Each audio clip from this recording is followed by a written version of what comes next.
저희가 조금 전 전해드린 것처럼 북한이 오늘 새벽 동해상으로 탄도미사일을 발사했다고 합동참모본부가 밝혔습니다. 네, 조한범 통일연구원 선임연구위원과 이야기 나눠보겠습니다. 나와 네. 계시죠?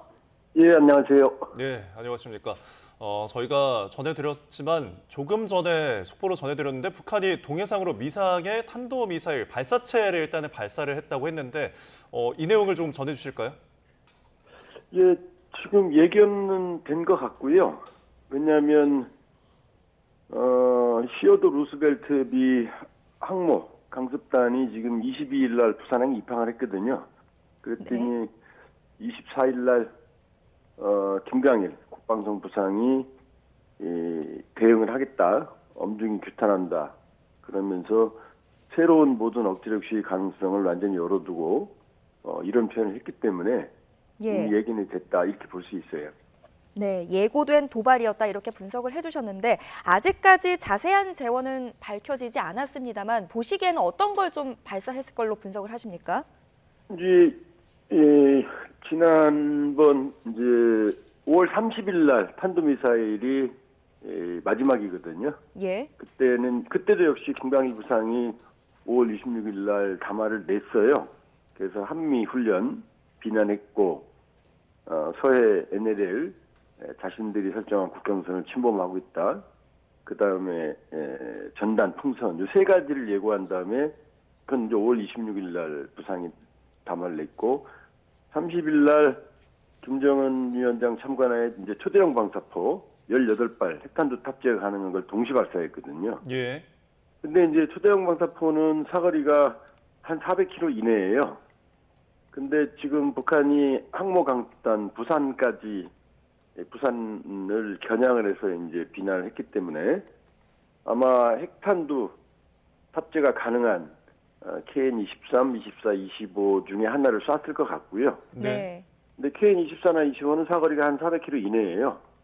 근데 부산까지 가려면은 그 이상은 좀 돼야 되니까 뭐 400km도 불가능한 건 아니지만 아마 이 셋 중에 하나인데 특히 KN-23은 사거리가 800km까지 가거든요.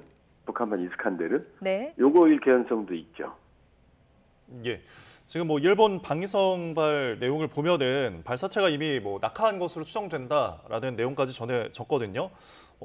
추가적으로 뭐 조만간에 또 도발이 있을까 싶은데 이런 부분은 어떤가요?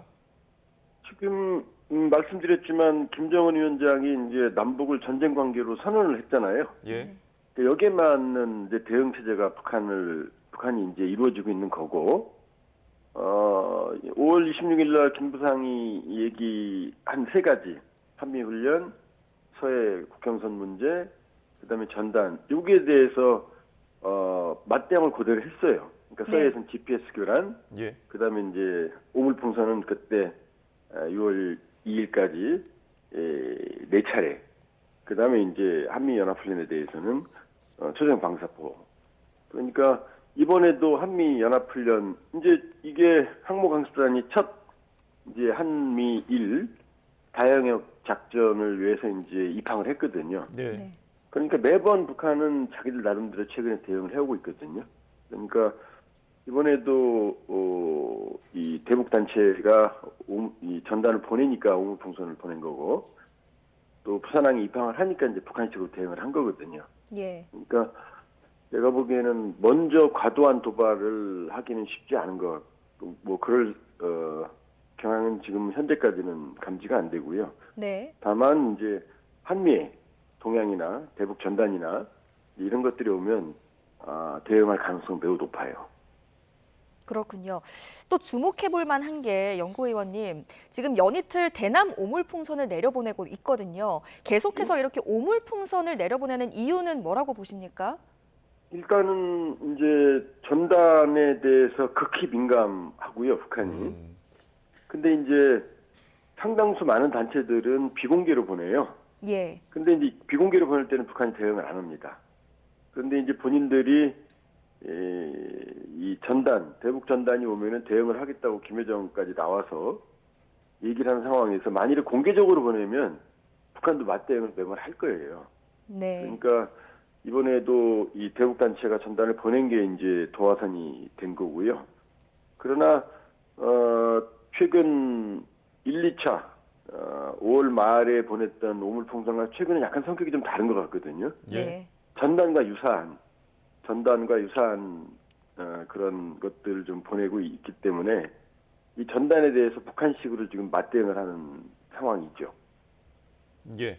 자, 이번 도발에 대한 어떤 원인으로 이제 우리나라가 탈북 단체들이 보내고 있는 대북 전단이나 지금 이제 항모 강습단의 입항과 관련해서 이유를 분석해 주셨는데, 그럼 지금 시기와 배경과 관련해서 좀 더 궁금해서 여쭤보고 싶은 게, 어제가 6.25 74주년이었잖아요. 지금 윤 예, 예. 대통령도 북러 조약에 대해서 언급을 했고요. 그리고 푸틴 러시아 대통령이 방북을 하고서 이제 다시 돌아갔는데 도발이 나설 거라는 뭐 예측은 많았죠. 좀 이 시기적으로 6.25와 관련이 있을 거라고 보십니까? 뭐 민감하게 푸틴 대통령 방북, 그다음에 본인들이 뭐 조국 해방 전쟁 승리 기념일이라고 하는 6.25가 겹치긴 했습니다만, 사실은 말씀드린 대로 최근에 북한 도발을 보면 이 북한식 맞대응, 한미에 대한 맞대응의 성격이 더 강해 보이고요. 예. 그리고 뭐 DMZ 내 장벽 건설이라든지 또 뭐 개성공단 내 시설 신축이라든지 이런 것들은 크게 보면 일종의 전쟁 관계로 전환한 북한식 대응 태세, 전시 태세의 일환이라고 볼 수가 있거든요. 예. 그러니까 큰 그림으로 보면 이 전쟁 관계로 선언한 김정은 위원장의 지시, 그 다음에 한미 동맹에 대한 맞대응, 이런 게 더 큰 그림으로 봐야 된다. 이 어떤 단기적인 어떤 시기적 어떤 상황보다는 이제 그게 제 판단입니다. 네. 뭐 오늘 미사일 발사 배경에 대해서 뭐 북측의 담화 내용이 나올지 한번 또 지켜보면 좋을 것 같고요. 지금 오물풍선 내부를 보면 북한의 경제 상황이 그리 녹록지 않다는 것을 볼 수가 있거든요. 내부 경제가 이렇게 어려운데 계속해서 뭐 미사일을 발사한다거나 오물풍선을 내려보낸다는 것에 대해서 불만은 없을까요, 내부적으로? 내부적으로 지금 상당히 심각합니다, 문제가. 예. 왜냐하면 그 식량 가격이 50% 이상 지금 급등한 상태고요, 평시보다. 그 다음에 달러 환율도 8,000원대 초반 정도가 정상이었는데 며칠 전 기준으로 보면은 13,000원까지 올랐거든요. 위안화도 한 1,200원대에서 지금 1,800원까지 올랐고, 그러니까 내부적으로 상당히 좀 어렵고, 그러니까 먼저 고강도의 도발을 북한이 선택하기 쉽지 않은 상황이고, 그리고 내부적으로 상당히 지금 경제적인 위기가 안 그래도 위기 경제지만은 지금 더 심화됐거든요. 네. 예. 그러니까 이런 것들 지금 내부에는 오물풍선 보낸 거 지금 공개 못했거든요.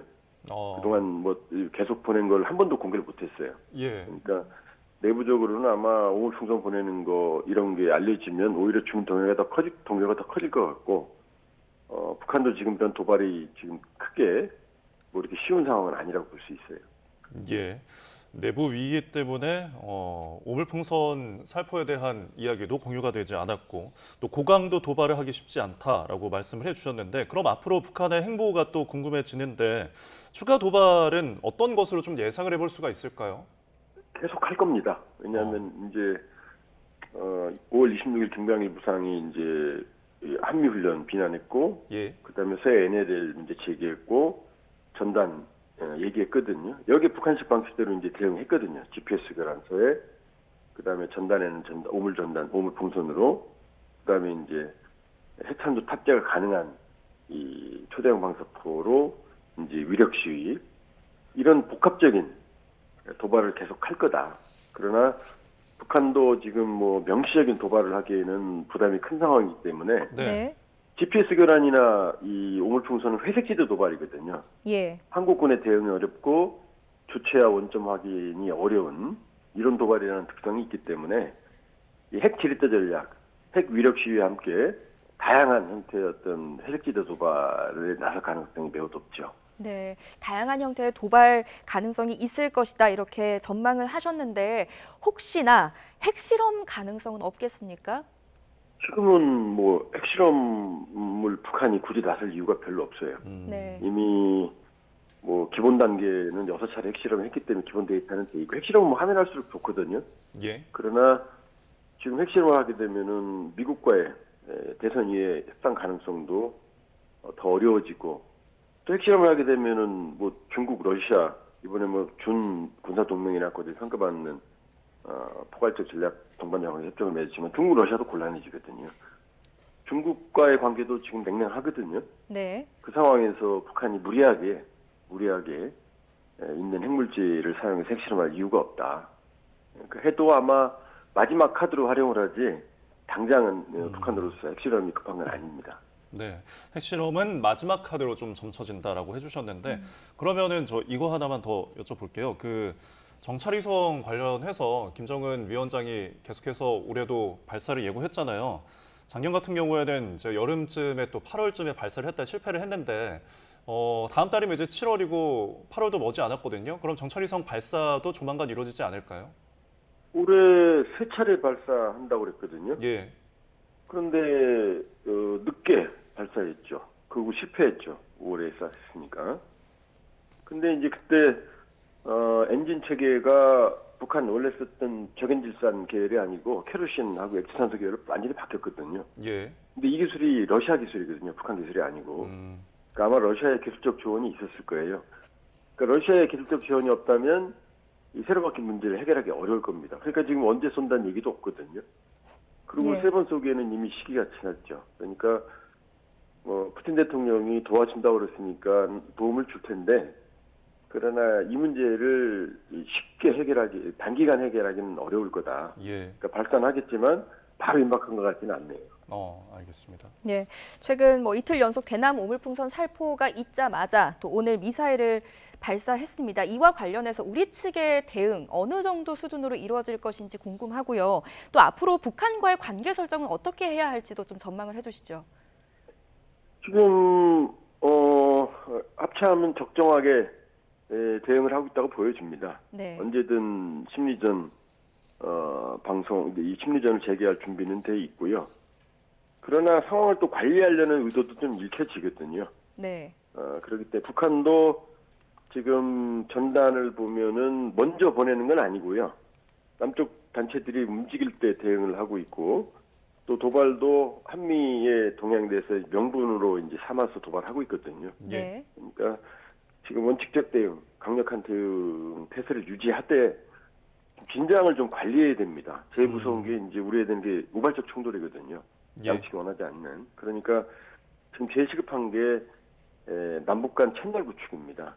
예. 전쟁 관계로 전환했지만 전쟁 중에도 대화는 하고 우크라이나, 러시아도 지금 대화하거든요.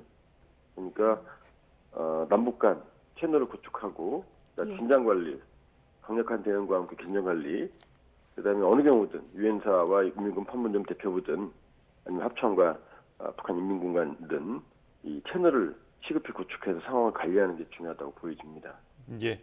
강력한 대응이 지속되면서도 앞으로 긴장 관리와 신뢰 구축이 필요하다라는 언급이셨습니다. 자, 오늘 이야기 여기까지 저희가 들어봤습니다. 조한번 통일연구원 선임 연구위원과 함께 북한의 발사체 발사 소식 이야기 나눠봤습니다. 오늘 말씀 고맙습니다.